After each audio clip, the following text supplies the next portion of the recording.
Estás escuchando Fuente Inagotable, un momento para reflexionar. Venimos nuevamente a nuestra fuente inagotable, tomando la palabra de Dios como el elemento básico para direccionar nuestras vidas y levantarnos en victoria.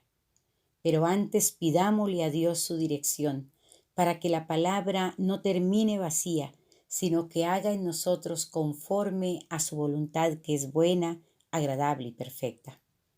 Padre bueno, nos presentamos delante de ti, con nuestro corazón contrito y humillado, pidiéndote que la dirección de tu Santo Espíritu nos permita entender cada palabra, cada verso del texto que hemos elegido para hoy y que tú vas a usar para ministrarnos y enseñarnos a caminar conforme, Señor, a tus preceptos y a tus mandatos. Te damos gracias, Señor, porque cada vez que tomamos la fuente inagotable de vida, encontramos que tú nos amas, encontramos que cada consejo, Señor, que cada uno de los elementos que están allí guardados sirven para nuestro crecimiento espiritual. Amén y amén. En el día de hoy tomaremos como referente el capítulo 5 de Hechos de los Apóstoles, versículos del 12 al 16, que dice así: Y por la mano de los apóstoles se hacían muchas señales y prodigios en el pueblo, y estaban todos unánimes en el pórtico de Salomón. De los demás ninguno se atrevía a juntarse con ellos, mas el pueblo los alababa grandemente. Y los que creían en el Señor aumentaban más, gran número así de hombres como de mujeres, tanto que sacaban a los enfermos a las calles y los ponían en camas y lechos, para que al pasar Pedro, a lo menos su sombra cayese sobre alguno de ellos. Y aun de las ciudades vecinas muchos venían a Jerusalén, trayendo enfermos y atormentados de espíritus inmundos, y todos eran sanados. Qué linda esta porción de la palabra, porque nos hace entender la esencia de la Iglesia de Cristo. La Iglesia de Cristo no tiene denominaciones. Es una iglesia universal en la cual la condición básica es haber recibido a Cristo Jesús en nuestro corazón y caminar conforme a sus mandatos. La misma María había dicho: hagan conforme Él les dice. Así fue como los discípulos fueron a esperar el cumplimiento de la promesa, y el día de Pentecostés ellos estaban unánimes juntos, no solamente los discípulos, sino también María y las mujeres que habían conocido de Jesús. Ellos sabían que la palabra dada por Jesús era real y verdadera, se cumpliría en el tiempo previsto por Él. Ese día de Pentecostés, la unción del Espíritu Santo había llegado tan fuertemente y de tal manera sobre los discípulos que todos estaban caminando bajo el poder sobrenatural de Dios, que a través del Espíritu Santo hacía milagros, señales y prodigios. Dios lo que quiere es que, al igual que sucedió con esa iglesia de esos tiempos, la iglesia de Cristo, que está dispersa por todo el mundo, pueda avivar el fuego y a través de la oración podamos ver cómo las murallas son derribadas, cómo la gente es liberada, cómo los enfermos son sanados y cómo el verdadero poder de la iglesia está manifestada a través de la llenura y de la presencia del Espíritu Santo. Hoy podríamos preguntarnos: ¿qué tan importante es para mí el vivir bajo la unción del Espíritu Santo? ¿Será que los actos que realizamos, los momentos devocionales o los momentos de celebración espiritual que hacemos, están verdaderamente direccionados por el Espíritu Santo? ¿O tienen que ver con nuestras emociones y con nuestro sentido de valía de lo espiritual? 3 elementos claves tenía esa iglesia primitiva, en la cual podemos ver en el texto aún la sombra de Pedro, la sombra de los discípulos, era usada por Dios para sanar a los enfermos. La gente llegaba y llegaba de lugares aledaños, de lugares vecinos, porque sabían que lo que estaba sucediendo en Jerusalén era poderoso. Dios quiere que en nuestras localidades, estemos donde estemos, el poder de Dios sea manifestado en la sanidad no solamente física, sino emocional, espiritual. que los cojos puedan caminar, que los ciegos puedan ver, que los jóvenes que están en la droga, los niños que están empezando en sus procesos de rebeldía, puedan ser sanados y alineados conforme a la palabra de Dios. Y les decía que 3 elementos eran claves en esta iglesia primitiva.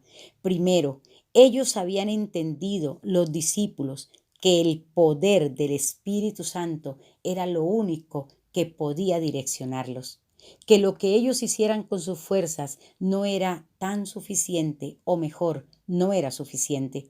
Podían desgastarse, pero si no estaban llenos del Espíritu Santo, ellos no iban a poder conquistar lo que tanto estaban anhelando. Un segundo elemento, ellos antes de salir a predicar, anhelaron tener esa unción y esa ministración del Espíritu Santo. Una cosa es anhelar la presencia y la llenura, y otra cosa es buscar la llenura y la presencia del Espíritu Santo. Esa llenura y esa presencia que nos permiten entender la diferencia entre lo bueno y lo malo, que nos permiten entender la diferencia entre el pecado y lo que Dios quiere de nosotros. Porque es precisamente a través de esa llenura que nosotros podemos comprender, como dijo Jesucristo, vendrá el Espíritu Santo sobre ustedes, que les va a enseñar lo que es el juicio, lo que es la justicia y lo que es el pecado. Y el tercer elemento que nosotros tenemos que tener claro como iglesia es que la predicación del Evangelio no es asunto de nosotros. La predicación del Evangelio es un asunto netamente de Dios. Por eso es que predicar el Evangelio no implica predicarnos a nosotros mismos. Predicar el Evangelio significa hablar es de Cristo Jesús.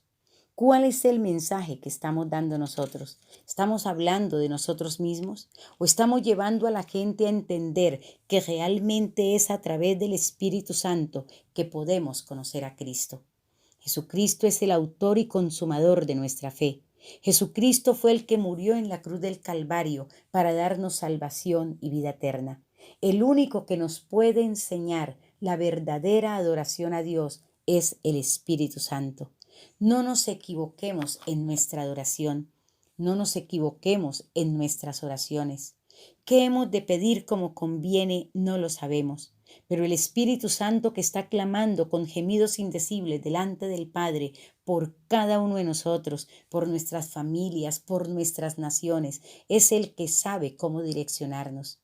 Algo importante en estos tiempos, cuando vamos a la presencia de Dios, es empezar a pedirle perdón por los pecados generacionales y por los pecados nacionales. Hoy los pecados que antes eran pecados individuales se están convirtiendo en pecados nacionales, a medida y a través de la aprobación de leyes y decretos que van contra la vida. Por ello es importante reconocer que si nosotros realmente caminamos con el Espíritu Santo, nuestra vida no tiene pérdidas, que si realmente elegimos la predicación de la palabra, pero basados en lo que el Espíritu Santo nos dice, nosotros no tergiversamos la palabra de Dios, no confundimos a la gente leyendo textos bíblicos, pero llevándolos a otro tipo de adoración. Es necesario que estemos convencidos que Cristo Jesús nos llamó a ser testigos, pero para testificar de Él no podemos hacerlo si no está el Espíritu Santo con nosotros. Pidámosle a Dios en este día que aumente nuestra fe y nuestra dependencia del Espíritu Santo. Que el Espíritu Santo sea derramado sobre nuestras vidas, sobre nuestras congregaciones, sobre nuestras familias, y que podamos ver esos milagros, esas señales y prodigios de otros tiempos, para que la gente pueda reconocer que Cristo está vivo, para que la gente pueda reconocer que Dios sigue obrando conforme a su soberanía y conforme a su voluntad. Padre bueno, te damos gracias por tu palabra, una palabra que nos direcciona a buscar más y más la llenura del Espíritu Santo. No queremos conformarnos simplemente con reconocer que hay un Dios trino, formado por Padre, Hijo y Espíritu Santo, sino que tú has enviado al Espíritu Santo para que nos consuele, nos acompañe, nos ayude, nos ministre y nos muestre el poder sanador del Padre de la Gloria. Espíritu Santo de Dios, hoy te damos el primer lugar en nuestras vidas. Entra en nuestros corazones, Señor. Haz conforme a tu voluntad. Queremos menguar para que tú crezcas. Queremos menguar para que tú llenes estas vasijas, Señor. Somos Jehová vasijas me de barro, dispuestas pastoreará a ser llenadas siempre. por la unción tuya, En Espíritu la Santo. sequía Queremos Él conocer más de ti. saciará Queremos ser esos mi verdaderos alma. adoradores que te adoramos en Él espíritu y en dará verdad. Gracias, vigor Señor. a Gracias por mis tu palabra. huesos. Gracias por este momento en el cual podemos Jehová me decir, conocemos la pastoreará unción, conocemos la siempre. presencia y conocemos cómo Y actúa seré el Espíritu como Santo, sanando, huerto de ayudando, ministrando, riego aconsejando. En Cristo y Jesús. como Amén. manantial de aguas, cuyas aguas nunca faltan. Jehová me pastoreará siempre. Al mirar tu santidad, somos transformados a tu imagen. Al mirar tu majestad, de gloria en gloria, cámbianos, Señor. Ven y llena esta casa con tu gloria. Ven y llena esta casa con tu gloria. La gloria postrera será mayor que la primera. Aumenta en mí tu gloria, oh Jesús.